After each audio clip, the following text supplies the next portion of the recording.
Bismillahirrohmanirrohim. Assalamualaikum warahmatullahi wabarakatuh. Hari ini kita bertemu lagi dalam pelajaran pendidikan agama Islam kelas 7. Bagaimana kabarnya anak-anak sekalian? Mudah-mudahan kita diberi kesehatan, kesempatan, dan rahmat oleh Allah Subhanahu wa Ta'ala. Hari ini kelas 7 semuanya, kelas 71, 72, 73 sampai 77 kita belajar bab berikutnya. Kalau minggu kemarin kita belajar tentang toharo. Sekarang kita belajar iman kepada Allah Subhanahu wa Ta'ala. Bahan ajar kita pada hari ini yaitu tentang iman kepada Allah Subhanahu wa Ta'ala. Adapun tujuan pembelajaran yang harus kita capai pada hari ini yaitu pertama, siswa dapat menunjukkan dalil nakli dan dalil akli terkait dengan iman kepada Allah Subhanahu wa Ta'ala.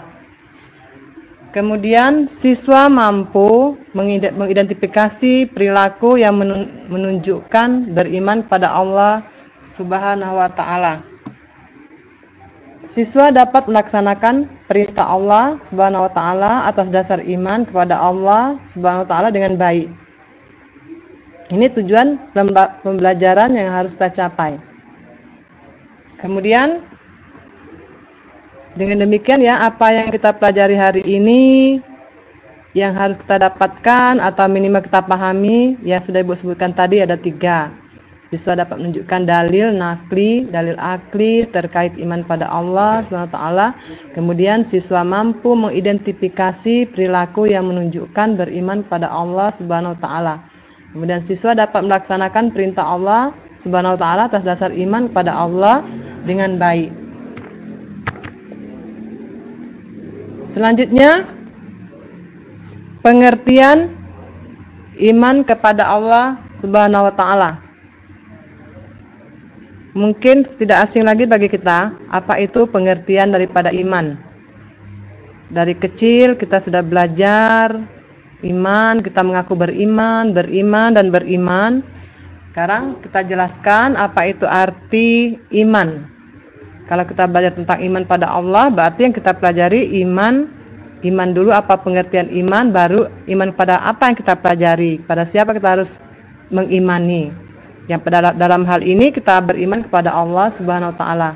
Secara harfiah, iman berarti percaya. Secara harfiah iman berarti percaya atau yakin. Itu secara harfiah. Kemudian secara istilah, iman berarti percaya dan meyakini dengan sepenuh hati, mengucapkan dengan lisan dan membuktikan dengan perbuatan. Itu iman secara istilah. Kalau dalam bahasa Arabnya itu pernah dijelaskan, yaitu al-imanu uqdul bil qalbi wa iqrarul bil lisani wa amalu bil arkan. Jadi iman itu diyakini dalam hati dengan sepenuh hati, kemudian diucapkan dengan lisan dan membuktikannya dengan perbuatan. Itu iman secara istilah. Jadi kalau kita mengaku beriman, kita tidak hanya bisa mengucapkan saja, tetapi kita harus buktikan dengan perbuatan atau amal soleh. Kemudian yang ketiga, tanda keimanan seseorang. Apa tandanya seseorang beriman? Yaitu terlihat dari perbuatan yang dikerjakannya. Jadi ada 3 poin dalam pengertian iman pada Allah. Ada pengertian secara harfiah, yaitu berarti percaya, pengertian secara istilah, dan pengertian dan tanda keimanan seseorang. Anak-anak sekalian, kalau kita beriman itu berarti kita percaya atau yakin. Nah, sekarang bagaimana kita penerapannya dalam kehidupan sehari-hari? Kalau sudah beriman, masihkah kita mengerjakan perbuatan atau pekerjaan yang tidak berguna atau pekerjaan yang sia-sia? Ayat yang menjelaskan tentang pengertian iman. A'udzubillahi minasyaitonirrajim. Bismillahirrahmanirrahim. Ya ayyuhallazina amanu aminu billahi wa rasulih wal kitabil ladzi nazzala ala rasuli wal kitabil ladzi anzala min qabl wa may yakfur billahi wal malaikatihi wa kutubihi wa rusulihi wal yaumil akhir faqad dhalla dalam ba'ida. Artinya, wahai orang yang beriman, tetaplah beriman pada Allah dan Rasul-Nya, dan kepada kitab Allah yang diturunkan kepada Rasul-Nya, serta kitab Allah yang diturunkan sebelumnya. Barang siapa yang kafir pada Allah, malaikat-malaikatnya, kitab-kitabnya, dan Rasul-Rasulnya, dan hari kemudian, maka sesungguhnya orang itu telah sesat sejauh-jauhnya. Ini dijelaskan dalam Quran surat An-Nisa ayat 136. Quran An-Nisa itu surat keempat. Jadi ayatnya 136 yang menjelaskan tentang orang yang beriman. Jadi kita diperintahkan apa dalam ayat ini? Yaitu tetap beriman pada Allah, jangan mengimani yang lain, jangan mengimani manusia, jangan mengimani benda, jangan mengimani harta dan lain sebagainya. Kemudian apa yang selain Allah? Rasulnya, kitab-kitabnya, kemudian ajaran yang diturunkan kepada Rasulnya, kemudian kitab yang diturunkan sebelumnya. Kenapa? Karena sebelum Al-Quran itu ada kitab yang diturunkan kepada nabi-nabi kita sebelumnya seperti kitab Injil, yaitu diturunkan kepada Nabi Isa. Kemudian kitab Taurat Nabi Musa, kitab Zabur pada Nabi Daud. Nah, jadi barang siapa yang kafir kepada Allah, kafir di sini bukan dalam arti kata dia tidak kafir di sini dalam arti kata mengingkari. Mengingkari apa? Mengingkari ayat-ayat Allah atau mengingkari firman-firman Allah yang sudah menjadi ketetapan Allah. Itu namanya kafir. Tergantung persepsi ya. Kalau ada yang menyatakan bahwa kafir itu mengingkari, ada yang menyatakan kafir itu non-muslim. Tergantung kita menyikapi, tergantung prospek apa, dalam kata apa kafir itu dipakai. Kemudian kita mengimani apa? Mengimani malaikat-malaikatnya. Tentunya sebelum kita belajar iman pada Allah, yang pertama ini ya, mungkin dahulu kita pernah belajar di SD iman pada malaikat-malaikat. Nanti setelah kita beriman kepada Allah, berikutnya iman kepada kitab-kitabnya, malaikat-malaikatnya, nanti kita pelajari berikutnya di semester depan atau pada kelas 8. Selain itu, iman pada malaikat-malaikatnya diperintahkan dalam ayat An-Nisa ini, yaitu iman kepada kitab-kitabnya, rasul-rasulnya, dan hari kemudian. Apa itu hari kemudian? Yaitu hari akhir yang tidak ada hari lagi kecuali hari itu yang merupakan hari pembalasan, hari yaumil jaza, hari yaumil hisab dihitung. Kemudian terakhir kita menempatkan apakah kita di surga atau di neraka. Maka sesungguhnya orang-orang itulah orang yang telah sesat sejauh-jauhnya. Kenapa orang itu sesat? Dalam Al-Quran ini dijelaskan orang yang sesat sejauh-jauhnya itu yaitu orang yang tidak mengimani apa yang menjadi keimanan kita. Sudah kita ketahui kan bahwa rukun iman itu ada 6. Ibu tambahkan. Nah, anak-anak sekalian, di buku kita itu ada ya bab tentang ini, terdapat dalam bab 1. Iman kepada Allah dengan mengimani Asmaul Husnanya. Salah satu Asmaul Husna kita pelajari hari ini yaitu Al-Basir dan As-Sami. Kalau kita pelajari semuanya banyak ya, ada 99, tapi salah satunya saja atau 2, ada 4, tapi dari pertemuan ini kita pelajari 2 dulu. Salah satu cara meningkatkan keimanan, ini ingat salah satunya, yang lainnya banyak ya cara meningkatkan keimanan, tetapi salah satunya yaitu iman kepada Allah dengan memahami nama-namanya yang baik dan indah seiring kita kenal dengan Asmaul Husna. Jadi nama-nama Allah yang baik dan indah itu yang sering kita kenal dengan Asmaul Husna. Asmaul itu nama, Husna itu baik. Jadi nama-nama yang baik bagi Allah. Jadi ini ayat yang menjelaskan, ayat ini kalian pahami, kita pelajari ya kata demi kata, kemudian kita terapkan dalam kehidupan sehari-hari bagi apa yang menjadi perintah daripada Allah yang terdapat dalam Quran surat An-Nisa ayat 136. Kemudian makna Asmaul Husna. Tadi udah Ibu jelaskan kan bahwa makna Asmaul Husna itu nama-nama Allah yang baik. Asmaul Husna itu artinya nama-nama yang baik. Nama-nama baik banyak kalau kita mau pelajari. Jadi ini mewakili saja karena kita terapkan dalam kehidupan sehari-hari, mewakili dari 99 nama itu kita pelajari 2 dulu di sini. Karena kalau mau pelajari semua banyak satu kita kupas ada 99 nggak akan cukup waktunya. Sehingga kita kenali dulu satu-satu. Yang penting itu kalau untuk apa kita kenal semuanya 99 tapi kita tidak terapkan dalam kehidupan sehari-hari. Kemudian Allah mengenalkan namanya dengan baik. Allah mengenalkan namanya dengan baik sesuai dengan firman-Nya. Apa bunyi firman-Nya? Yaitu dalam Quran surat Al-A'raf ayat 180. A'udzubillahi minasyaitonirrajim. Anak-anak silakan baca ayatnya di buku kita itu ada. Sama-sama kita lihat, kita perhatikan. A'udzubillahi minasyaitonirrajim. Bismillahirrahmanirrahim. Walillahil asmaul husna fad'uhu biha wa zarul ladzina yulhiduna fi asma'ihi sayujzauna ma kanu ya'malun. Itu ya, dalam Al-Qur'an Al-A'raf ayat 180. Apa itu artinya? Dan Allah memiliki Asmaul Husna dalam kurung nama-nama yang terbaik. Maka bermohonlah kepadanya dengan menyebutnya Asmaul Husna itu dan tinggalkanlah orang-orang yang menyalah artikan nama-namanya. Mereka kelak akan mendapatkan balasan terhadap apa yang telah mereka kerjakan. Jadi Allah itu memiliki nama. Memiliki nama Asmaul Husna, yaitu nama-nama yang baik yang tadi Ibu jelaskan. Ini ayat menjelaskan tentang bahwa Allah itu punya nama. Nama-nama yang baik disebutkan atau dijelaskan dalam Al-A'raf ayat 180.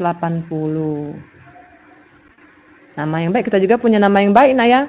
Seperti nama kamu mungkin ada namanya Hairul, kebaikan berarti nama kamu itu artinya. Kemudian ada namanya Baiti, rumah, Baiti jannati, rumahku surgaku. Seperti juga ibu namanya Nurul Ainun. Kalau dalam bahasa Arab itu artinya cahaya mata. Jadi Allah punya nama yang baik, kita juga mengikuti. Harus punya nama yang baik pula karena nama yang baik itu merupakan suatu doa. Jangan namanya Syaiton misalnya ya, atau namanya iblisa namanya ya.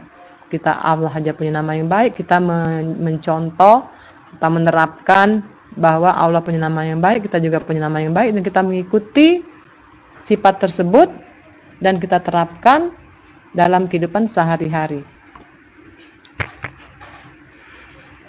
Jadi ada 2 nama kita pelajari di sini. Ada Asami.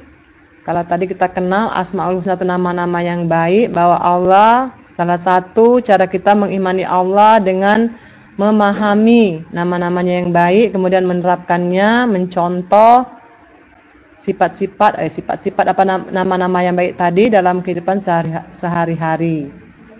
Kemudian yang pertama kita kenal, kita pelajari hari ini yaitu As-Sami.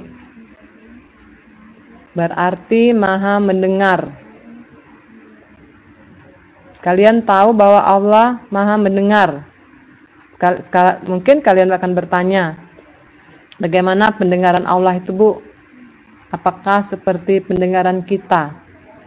Allah Maha mendengar tidak seperti pendengaran kita. Kalau pendengaran kita cuma terdengar di sekitar misalnya kelas kita, sekitar rumah kita, atau dalam rumah kita. Tetapi kalau pendengaran Allah itu dia bisa mendengar suara apapun yang ada di dalam semesta ini.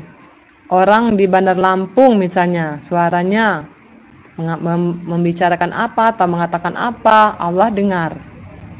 Orang yang dalam kantor atau dalam suatu ruangan berada di tempat yang lain. Nah, kalau Allah dia dengar, tapi kalau kita sebagai manusia biasa, pendengaran kita terbatas. Tapi kalau pendengaran Allah itu seluruh alam semesta ini akan didengar oleh Allah. Suara burung di angkasa, suara ikan di laut, suara semut ya, suara pesawat di Jakarta. Sementara kalau kita di Bukit Kemuning ini mendengarkan suara pesawat di Jakarta nggak kedengeran karena terbatas jarak dan waktu. Tapi kalau pendengaran Allah itu dengar semuanya. Berbeda dengan telinga kita karena pendengaran Allah itu menunjukkan kekuasaannya. Dia nggak seperti kita punya telinga, tapi Allah itu punya pendengaran yang bisa mendengar seluruh alam semesta walaupun tidak di tempat yang sama. Woi, besar benar berarti alangkah besarnya telinganya Allah itu ya. Ya itu tadi, dia kalau kita lukiskan dia tidak seperti telinga kita ini bulat kecil. Tapi kalau Allah itu mendengar, telinganya itu enggak seperti telinga kita, kemudian pendengarannya itu enggak seperti pendengaran kita. Pendengarnya itu, dia mendengar itu melambangkan atau mendengar dengan kekuasaannya, bahwa Allah itu maha kuasa, bisa mendengarkan segala suara, segala sesuatu walaupun jarak yang jauh, seluruh alam semesta ini Allah bisa mendengarnya. Tidak ada satu suara pun yang lepas dari pendengarannya, meskipun suara itu sangat pelan sekali. Demikian juga dengan suara kita, kecil sekali misalnya, atau suara hati kita. Dengar nggak Allah suara hati kita? Dengar, Allah maha mendengar. Apapun yang disuarakan, baik itu langsung lewat suara mulut kita, kata-kata kita, apalagi suara hati kita, Allah maha mendengar. Oleh karena itu nak ya, kalau kita Allah maha mendengar, apapun yang kita ucapkan, jangan sampai kita membuat kerusakan atau membuat orang salah paham atau membuat dosa bagi pendengarnya. Karena apa? Karena kalau orang salah dengar, salah persepsi, salah paham karena kata-kata kita. Nah, tapi kalau Allah dia akan salah mendengar, akan salah memperhatikan, karena Allah itu punya kekuasaan yang sangat luas. Salah satunya lewat pendengaran. Itu asami. Nah, tentang asami dijelaskan dalam Quran surat Al-Baqarah ayat 256. Jadi kalau kata kalian Allah itu maha mendengar, mana buktinya?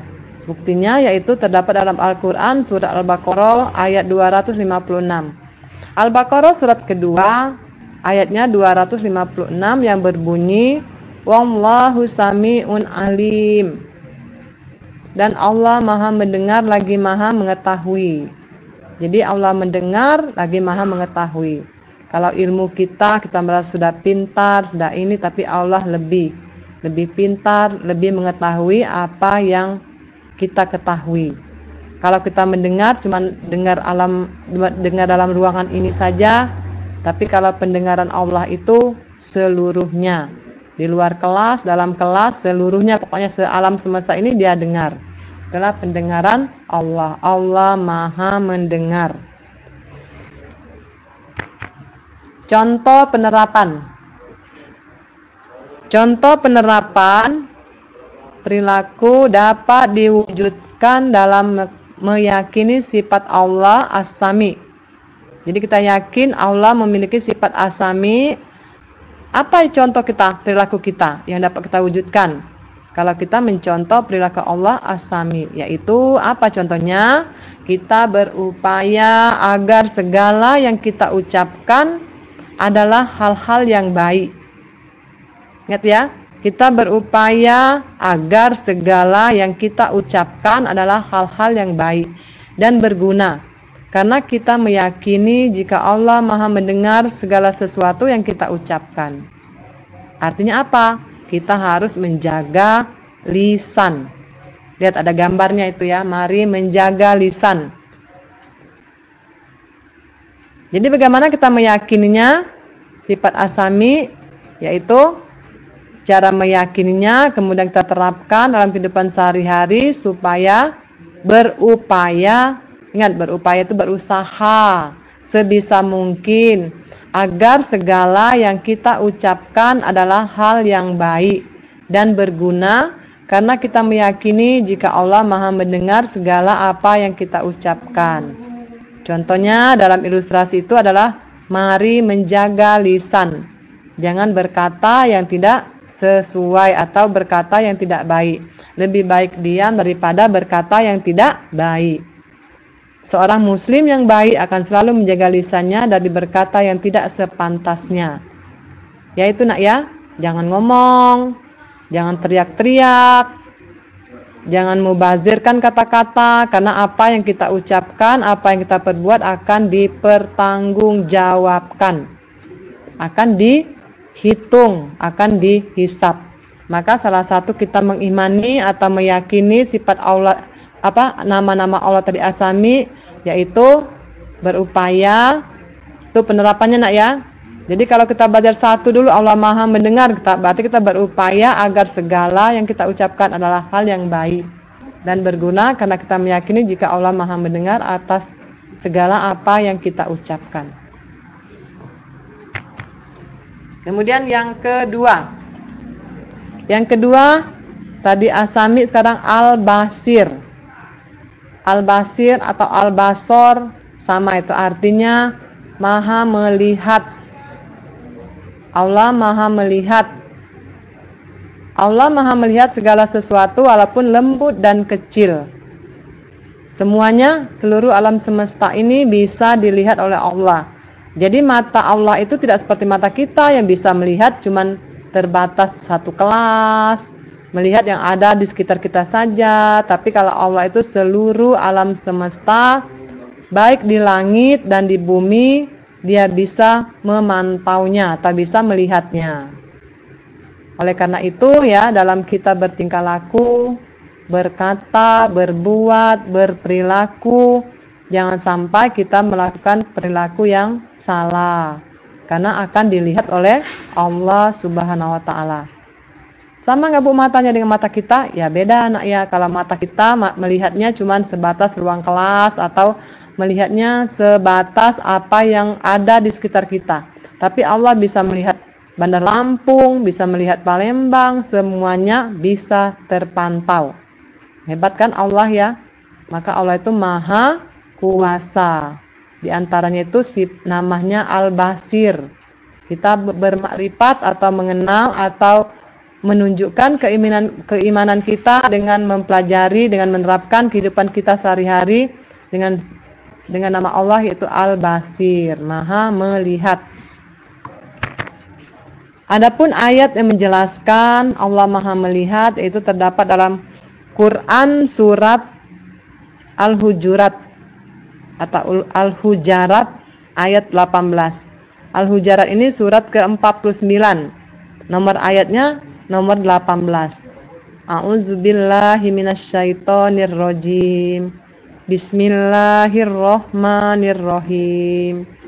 Innallaha ya'lamu ghaibas samawati wal ardh. Wallahu basirum bima ta'malun. Ini ya. Nanti kalian bisa baca kalau sudah belajar daring ini ya. Nanti kalian baca lagi di buku paket kita, itu ada ayat Al-Hujarat ini. Baca dengan seksama, bila perlu hafalkan. Nanti kalau kalian hafalkan bisa kalian terapkan dalam sholat. Hasil hafalan itu ya dimurojaah, diulang lagi dalam sholat, sehingga kita benar-benar paham. Oh ini tentang apa tadi, tentang Al-Basir. Apa artinya? Sesungguhnya Allah mengetahui apa yang gaib dan di langit dan di bumi. Dan Allah Maha melihat apa yang kamu kerjakan. Jadi Allah itu Maha melihat nak ya. Walaupun kita sembunyi-sembunyi di bawah meja, Allah nggak melihat saya di bawah meja. Tidak, Allah Maha melihat apapun yang kita kerjakan, apapun yang kita apa yang kita sebutkan, Allah Maha mendengar dan Allah Maha melihat. Walaupun hati kita nggak kedengaran berkatanya, tapi Allah Maha tahu apa yang tersirat dalam hati kita. Contoh ya, kalau kita berpuasa misalnya, dalam berpuasa kita membatalkan puasa dengan minum, mengaku pada orang tua kita bahwa kita puasa, padahal kita udah minum air es segelas, sehingga kita segar. Ketika orang berbuka, kita ikut berbuka pula. Nah, perbuatan kita itu gimana? Akan dilihat oleh Allah bahwa puasa kita itu batal, karena sudah membatalkan dengan cara minum. Jadi kita batal puasa kita, orang tua kita nggak tahu, saudara kita nggak tahu, tapi Allah melihat apa yang sudah kita kerjakan. Lanjut, berikutnya contoh penerapan. Jadi kalau kita belajar Al-Basir, Allah Maha melihat, ini contoh penerapannya dalam kehidupan sehari-hari, dapat kita wujudkan semaksimal mungkin untuk dapat melihat sebagai bahan renungan akan kebesaran Allah, serta selalu introspeksi diri agar hidup kita lebih terarah. Contohnya merenung, muhasabah diri, ya. Penerapan kita menerapkan sifat daripada Al-Basir ini.